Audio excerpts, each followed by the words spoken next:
Prologue. Keep it safe and simple. The investment world can seem to be a mysterious place filled with moving averages, IFOs, reverse spreads, stochastics, a FTSE index.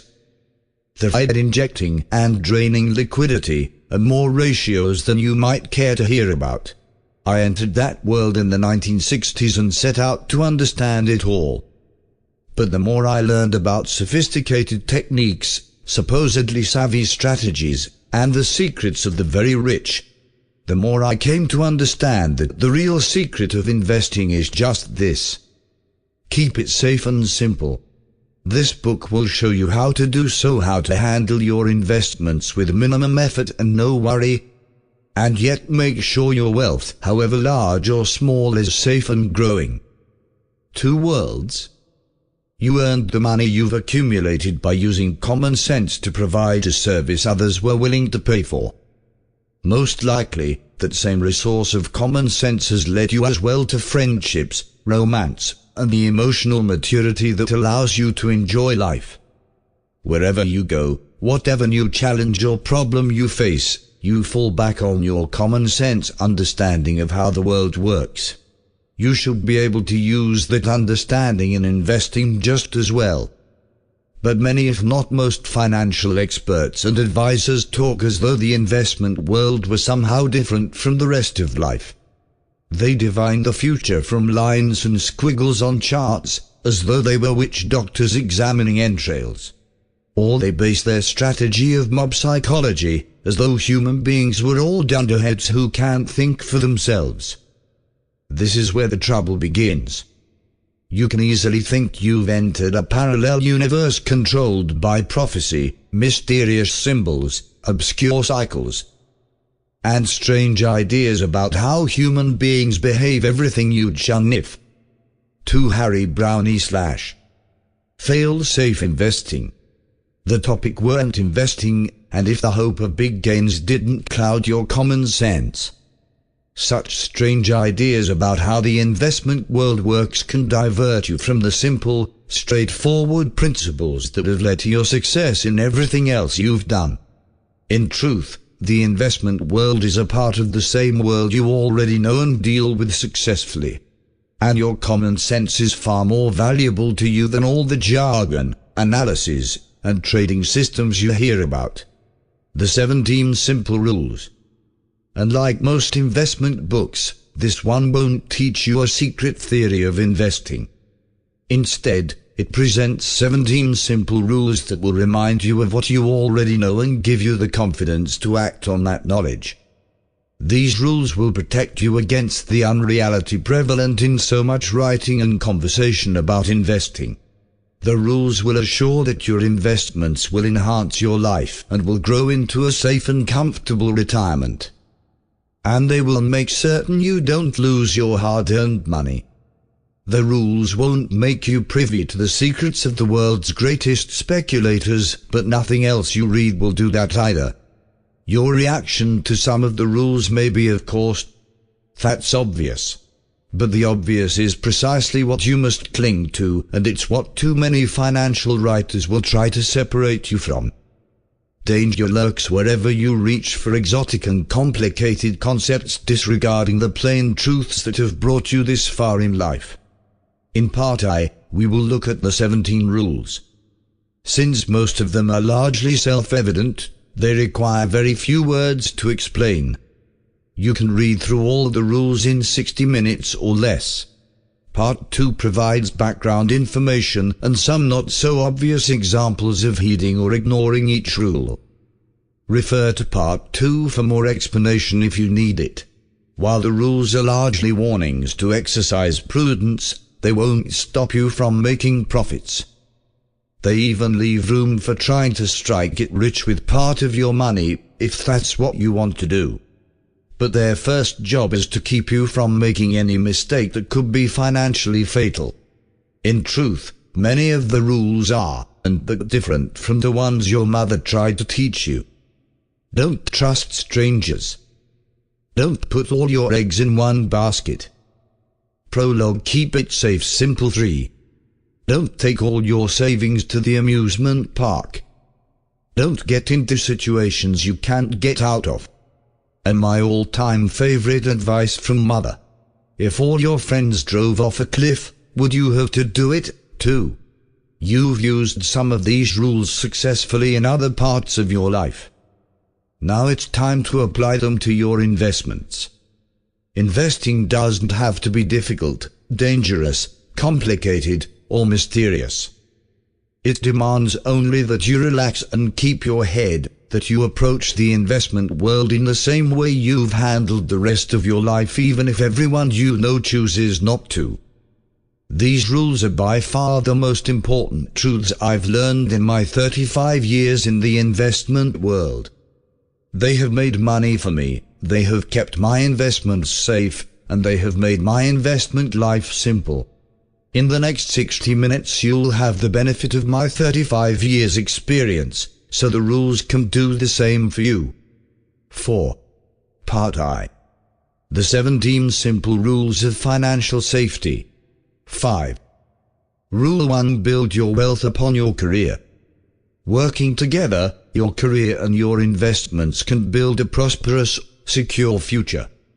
But never forget that your wealth begins with your career, the way you make your day-to-day living. If you save enough from your business, profession, or job, you eventually may earn more from investing than from working. But unless you first pay attention to working and saving, you'll never share in the wealth that investing can bring. You might see advertisements claiming that investing just a few $1,000s will put you on the road to riches. But investing is the second part of the road. The first part is the money you earn and save from your job. Rarely does someone make a large fortune from investments alone. And common sense tells you it has to be this way. Think about your own occupation, for example. Could someone without your training, your skills, your experience, and your talent outperform you at your job? Of course not. And yet, too good to be true, advertisements invite you, an amateur with no particular education, training, or experience in speculation, to compete, in your spare time, with professionals who have devoted their entire careers to investing, and who continue to eat, breathe, and sleep investing every day. The sad fact is that most part-time investors who try to beat the markets lose part or all of the savings they've worked so hard to accumulate. Some of them wind up using their working income to cover investment losses, and maybe even working overtime to do so. When the quick money approach does produce gains, the profits usually are smaller than if you had simply made a few conservative investments and left them alone. Could you beat the pros by reading a book or a newsletter? You tell me. Did Luciano Pavarotti become the world's leading tenor by studying a book? Did Babe Ruth learn to hit home runs by subscribing to a newsletter? 6. Harry Brownie / Fail-safe investing. Can you make big profits by relying on an expert who does have the proper qualifications? How do you identify a true expert? That task is no easier than picking the right investments.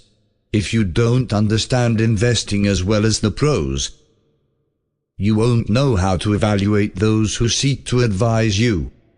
And you can't rely on an advisor's track record, even when it's presented honestly. Track records tell you only how advisors did in the past, not how they will do next year. Violating the rule. You're violating Rule 1 if you think your investments can be the sole source of your retirement wealth, or if you steal time from your work to manage your investments. Or if you think about abandoning your job to become a full-time investor. Why you must invest? Does this mean you can't achieve anything by investing? No, quite the contrary. Investing can do so much for your future that it would be a terrible shame to squander its true opportunities by chasing after rainbows. Investing wisely can amplify and enhance what you earn by your labor. And it is the only thing you really can count on for your senior years. You can't depend on Social Security to take care of you. Social Security operates on a simple principle. You give your retirement money to politicians and they squander it on something else. They may spend it on someone else's retirement, or on building monuments to themselves, or on programs to carry re-election support from special interest groups. But the one thing they will never do is to put your money in a trust fund earmarked for your retirement. Social Security operates on a basis that would send the owners of any private insurance company to prison. It expects to repay your contribution with money it will take from someone else later. As the years pass, it becomes harder and harder to keep this pyramid scheme going. The system will be reformed someday and perhaps even completely taken away from the politicians. But the sad and silly history of politics warns us that real reform won't happen until the system is close to collapse. In the meantime, the only changes will be to reduce benefits, delay the retirement age, or increase taxes. Rule 1: Your career provides your wealth. 7. The closer you are to retirement now, the bigger chance you have to get something back from Social Security. But, in general, the safest way to consider the matter is to assume you won't get anything and then treat anything you do receive as found money. You can count on for your retirement only what you put away yourself. And you must make sure that what you put away is safe and growing at a healthy rate. Fortunately, if you handle your investments properly, you can count on them to finance your retirement and more.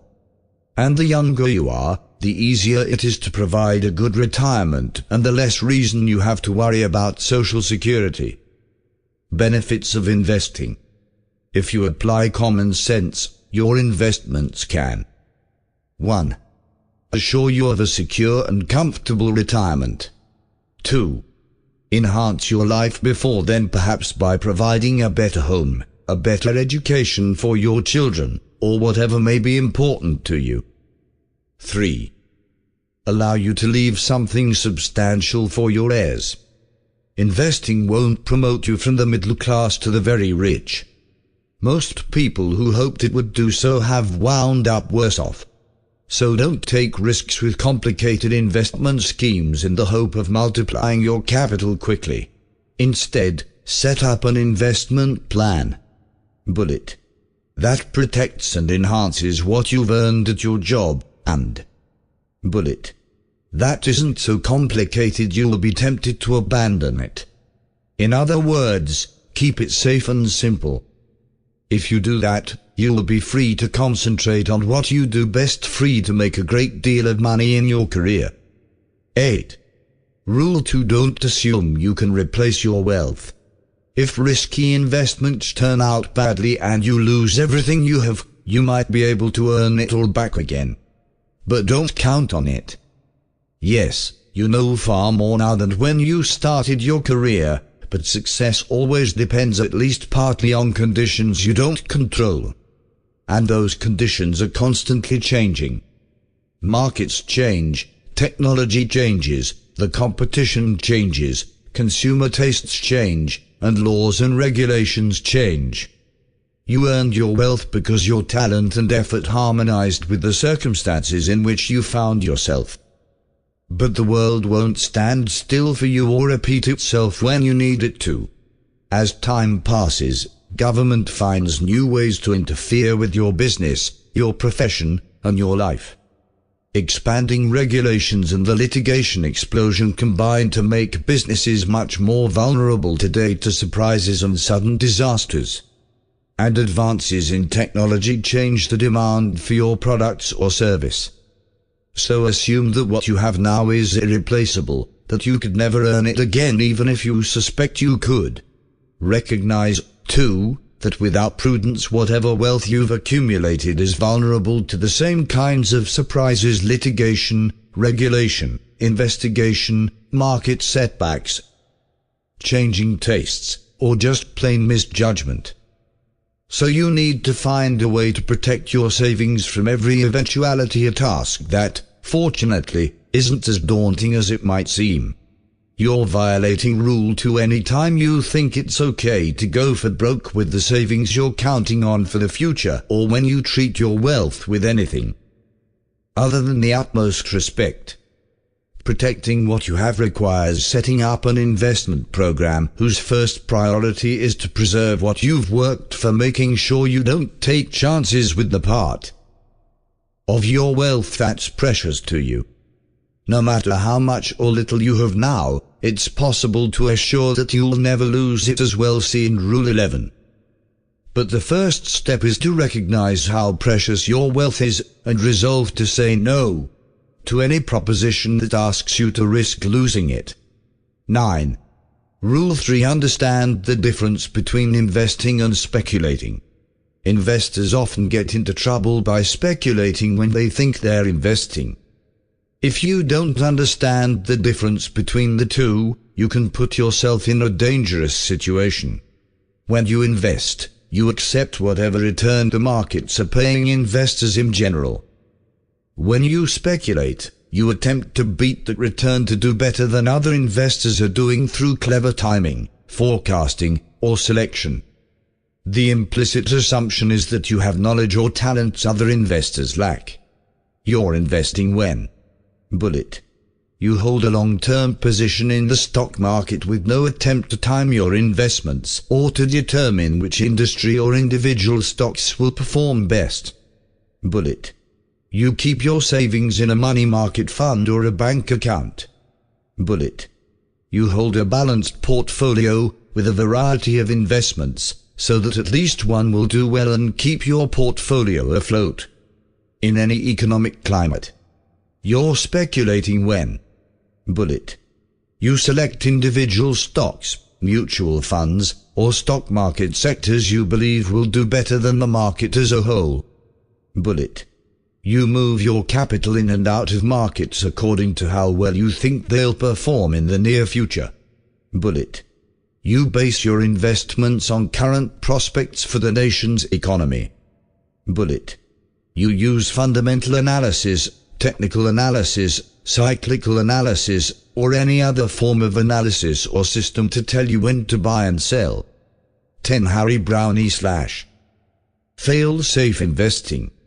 Investment advisors and writers often refer to safe investments when they're really talking about speculations.